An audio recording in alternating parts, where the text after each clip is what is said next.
Hello student, how are you. Welcome back to online classes by Sunrise School. बेटा, आपका 8th class का lesson चल रहा था इंडियन सेक्युलरिज्म के बारे में, यानी भारत एक धर्मनिरपेक्ष राष्ट्र है। इसमें हमने पढ़ा कि भारत के अंदर किसी भी एक धर्म को विशेष दर्जा प्राप्त नहीं है, यानी हमारे भारत देश का कोई नेशनल रिलीजन नहीं है, राष्ट्रीय धर्म नहीं है। भारत के अंदर हर धर्म के लोगों को बराबर अधिकार प्राप्त है। वो जैसे चाहें पूजा पाठ कर सकते हैं, जिस भगवान को पूजना चाहें उसको पूज सकते हैं, किसी भी वे में अपना जो प्रार्थना का प्रोसेस है वो कर सकते हैं। हमारे कॉन्स्टिट्यूशन में 1976 में 42 अमेंडमेंट यानी जो संविधान का सुधार हुआ, संशोधन हुआ, उसके अंदर हमारी जो प्रेबलम है, प्रस्तावना है, उसमें लिखा गया है कि भारत एक सर्वधर्म समभाव देश है, यानी सभी धर्मों को बराबर दर्जा देने वाला, सभी धर्मों को बराबर रिस्पेक्ट देने वाला देश है। और इसके अलावा जो माइनॉरिटी में यानी कम संख्या में जो हमारे यहाँ धर्म के लोग हैं उनको विशेष कुछ सुविधाएं भी दी जाती हैं हमारे कॉन्स्टिट्यूशन के द्वारा।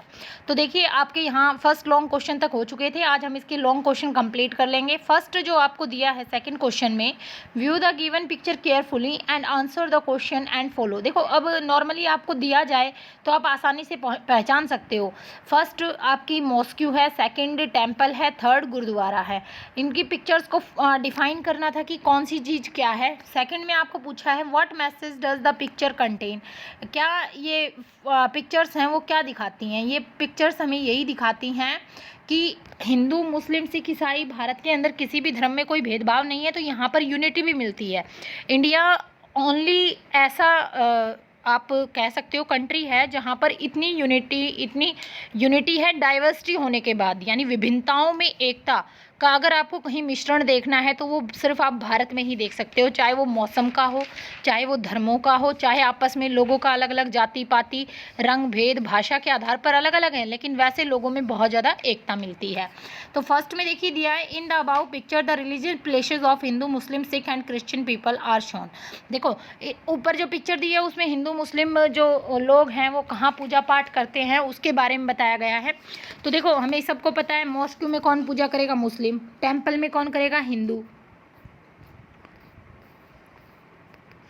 गुरुद्वारे में कौन सा धर्म के लोग पूजा करते हैं, Sikh.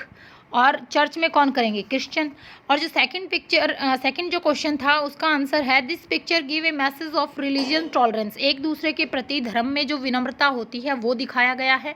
This picture is telling us that the people of different religion believe can live with love and mutual understanding with each other. ये पिक्चर जो है ये दिखाती है कि हम अलग अलग धर्म से संबंध रखते हैं, लेकिन फिर भी हम एक रहकर आपस में प्रेम से रहना जानते हैं। चाहे हमारे यहाँ देखिए ईद हो, चाहे गुरु नानक जयंती हो, कुछ भी हो, हम ये परहेज नहीं करते। नॉर्मली जो हमारे भारत में रहने वाले लोग हैं ये परहेज नहीं करते कि हम हिंदू हैं तो मस्जिद में नहीं जाएंगे, हम सिख हैं तो हम मंदिर में नहीं जाएंगे, हम हिंदू हैं तो गुरुद्वारों में नहीं जाएंगे।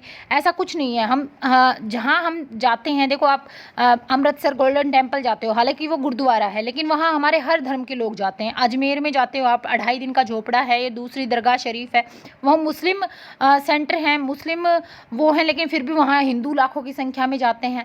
तो इस तरह से बहुत से ऐसी जगह हैं जहाँ हमारे भारत में ये देखने को मिलता है कि कोई भी धर्म के नाम पर ये नहीं करता कि हम यहाँ नहीं जाएंगे। धर्म के आधार पर कोई भेदभाव नहीं है। देखिए नेक्स्ट जो क्वेश्चन है, why is it important the separation of religion from state. क्यों जरूरी है कि जो धर्म को राज्य से अलग रखा जाए, क्यों जरूरी है। तो देखिए, सेपरेशन इसलिए जरूरी है, जो निम्नलिखित कारण है। पहला है to stop tyranny of the majority. एक तो धर्म को जब हम स्टेट से अलग रखेंगे, गवर्नमेंट से अलग रखेंगे, तो उसमें जो ज़्यादा संख्या में जो लोग हैं, अगर हम धर्म को उसके साथ कर देंगे, यानी सरकार अगर ज़्यादा संख्या में जिस धर्म के लोग जिस देश में रह रहे हैं उनको छूट दे देती है, तो फिर जो दूसरे धर्म के लोग हैं उनके साथ भेदभाव होना नॉर्मली स्टार्ट हो जाएगा। तो सबसे पहला कारण तो यही है। The most important except of secularism is it's separation of religion from the state. सबसे पहला जो महत्वपूर्ण कदम होता है धर्मनिरपेक्षता का, चलाने के लिए उसमें यही है कि धर्म को राज्य से अलग रखा जाता है। इन ए डेमोक्रेटिक कंट्री जहाँ पर जनता का शासन होता है, it is most important for the fair functioning of the state. ये बहुत ज़रूरी है कि जो राज्य है उसका फंक्शन, उसका जो काम है वो ठीक ढंग से चल सके। इन ए डेमोक्रेटिक कंट्री, जो डेमोक्रेटिक यानी जो हमारी जनतंत्र जहाँ शासन होता है, जहाँ जनता का शासन होता है, there are found in many religious group. एक ही देश में बहुत से धर्म के लोग मिलते हैं। With in these group there में be one group in majority. और इतने ज़्यादा जब ग्रुप मिल रहे हैं, जैसे अगर हम इंडिया की बात करें तो हमारे यहाँ हिंदुज़म ज़्यादा है, हिंदू धर्म के लोग ज़्यादा हैं। अगर आप पाकिस्तान में जाओगे वहाँ इस्लाम के ज़्यादा हैं। अदर कंट्रीज़ में जाओगे उस हिसाब से चेंज होता चला जाएगा। चाइना में जाओगे बौद्ध ज़्यादा मिलेंगे। ऐसे क्या है, अलग अलग ग्रुप की मेजॉरिटी होती है, यानी ज़्यादा संख्या में लोग मिलते हैं। तो जिस देश में जिस धर्म की ज़्यादा मेजॉरिटी है, in such a case if religion is not separated, अगर ऐसी स्थिति में धर्म को देश से अलग नहीं किया जाए, फ्रॉम स्टेट अलग ना किया जाए, then there may be fear that majority group will use the state power. तो जिसकी संख्या ज़्यादा है वो नॉर्मली जो अपनी ताकत है, जो धर्म के लोग ज़्यादा हैं, सत्ता में भी ज़्यादा होंगे, वैसे भी उनका दबदबा होगा, तो वो उस पावर को गलत तरीके से यूज़ करना शुरू कर देंगे अपने फ़ायदे के लिए। और जो माइनॉरिटी में होंगे उनको इग्नोर किया जाएगा, उनको नज़रअंदाज किया जाएगा, उनकी बातों को दबाया जाएगा। और यही कारण है कि उससे उनके अधिकार समाप्त हो जाएंगे जिस धर्म की संख्या कम है। तो इस तरह से पहला तो ये है, to protect the freedom of individual, व्यक्तिगत आज़ादी की सुरक्षा के लिए। Another reason that it is important to separate religion from the state in democratic society to become we also need to protect the freedom of individual to exist from their religion, embrace another religion, or have freedom to interpret religious teaching differently. तो देखिए इसमें यह भी बताया गया है कि अगर हम धर्म को दूर रखते हैं अपनी स्टेट से, अपने गवर्नमेंट से, यानी राष्ट्र धर्म नहीं बनाते, तो इससे लोगों को ये फ़ायदा है कि हम जो अपनी व्यक्तिगत धार्मिक इच्छाएं होती हैं, मान लीजिए मैं हिंदू हूँ लेकिन मुझे मुस्लिम बनना पसंद है, मुस्लिम हूँ या हिंदू बनना पसंद है, क्रिश्चियन हूँ, बौद्ध बनना पसंद है, तो अपने धर्म को मैं अपनी मर्जी के अनुसार परिवर्तित कर सकती हूँ। जिस धर्म की बातें मुझे ज़्यादा अच्छी लग रही है मैं उनको सुन सकती हूँ, उनको ग्रहण कर सकती हूँ। तो इस तरह से पूरी क्या मिलती है, हमें धार्मिक आज़ादी मिलती है, क्योंकि हमारे यहाँ कोई नेशनल रिलीजन नहीं बनाया गया है।